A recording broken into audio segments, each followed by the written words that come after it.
Communist party বাংলাদেশের প্রতিষ্ঠাতা comrade মণি সিংহের ৩৪তম মৃত্যুবার্ষিকী উপলক্ষে নেত্রকোনার দুর্গাপুরে শুরু হয়েছে ৭ দিনব্যাপী কমরেড মণি সিংহ মেলা।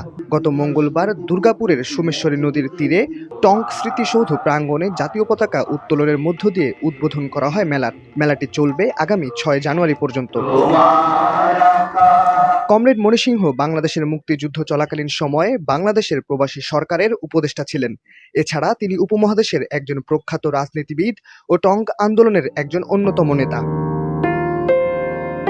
উপমহাদেশের কালজয়ী সংগ্রামী পুরুষ হিসেবে ধরা হয় মণি সিংহকে। প্রচলিত সমাজ কাঠামো ভেঙে নতুন সমাজ গড়ার প্রত্যয়ে তিনি তার সারা জীবন ব্যয় করেছেন। কিশোর বয়সেই তিনি রাজনৈতিক সংগঠনে সক্রিয় হন। ১৯৩৭ সালে দুর্গাপুরে কৃষকদের জন্য শুরু করেন টঙ্ক আন্দোলন। সমাজতান্ত্রিক রাষ্ট্রের স্বপ্ন দেখা এই মহান নেতার মৃত্যু হয় ১৯৯০ সালের ৩১ ডিসেম্বর। ৮৯ বছরের বর্ণাঢ্য জীবনে দেখেছেন অসংখ্য রাজনৈতিক উত্থান পতন। তার জীবনী নতুন প্রজন্মের কাছে তুলে ধরতেই এই মেলার আয়োজন করা হয়েছে বলে জানান আয়োজকরা।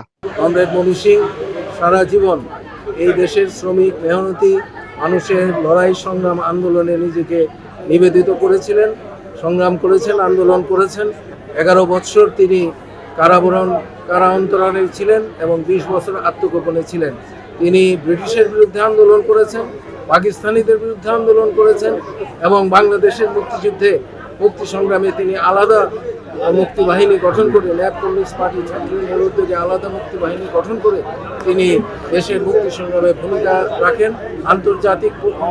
আন্তর্জাতিকভাবে বাংলাদেশের মুক্তি সংগ্রামের সমর্থনে তিনি কাজ করেছেন এবং আমরা মনে করি মণি সিংহ মেলার পক্ষ থেকে তার এই যে আত্মনিবেদিত জীবন, দেশের মানুষের লড়াই সংগ্রামে তিনি যেভাবে অগ্রসর হয়েছেন সারা জীবন ধরে, সেই তার জীবনের কথা আমরা তরুণ প্রজন্মের মধ্যে ছড়িয়ে দিতে চাই।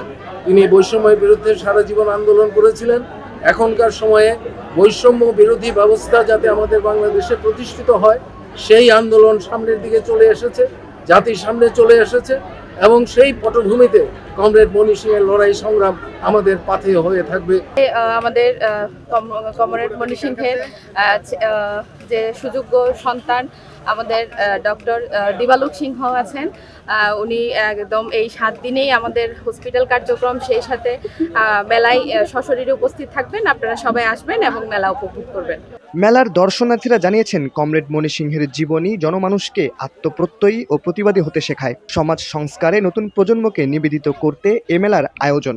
ইতিহাস কথা বলে, সংগ্রামের চেতনার কথা বলে কমরেড মণি সিংহের যে টঙ্ক আন্দোলনের কিংবদন্তি নেতা, দেশ থেকে বিদেশ সর্বোচ্চ ছড়িয়ে গেছে।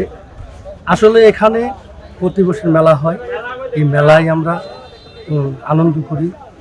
আসলে আনন্দ থেকে বেশি হচ্ছে চেতনাটা আমরা বুকে ধারণ করি, লালন করি। এটাতে মেলার সাফল্য কামনা করি। 31শে ডিসেম্বর এই মেলা হয় প্রায় 34 বছর ধরে। ঠিক আছে, আমরা ওই দিনটা অনেক উদযাপন করি, অনেক আনন্দ করি যে কখন 31শে ডিসেম্বর আসবে, মণি মেলা হবে, মণি মেলায় যাব, মানে অনেক আনন্দ অনুভব করব। যে এত মানুষের ঢল, মানুষের মনে এত আনন্দ, এটা মানে ভাষায় প্রকাশ করা যায় না। আমি মণি সিংহ মেলার উত্তরোত্তর উন্নতি ও সমৃদ্ধি কামনা করি। মেলায় প্রতিদিন থাকছে মণি সিংহের বর্ণাঢ্য জীবন নিয়ে আলোচনা ও সাংস্কৃতিক অনুষ্ঠান। এছাড়াও মেলা প্রাঙ্গণে বিভিন্ন পণ্যের পসরা সাজিয়ে ২ শতাধিক স্টল বসানো হয়েছে। নতুন প্রজন্মকে অন্যায়ের বিরুদ্ধে রুখে দাঁড়াতে ও শোষণমুক্ত সমাজ ব্যবস্থা গড়তে এবং তাদের উদ্বুদ্ধ করতেই এই মেলার আয়োজন করা হয়। আগামীতেও তা চলমান থাকবে। দৈনিক ডেস্টিনি ডেস্ক রিপোর্ট।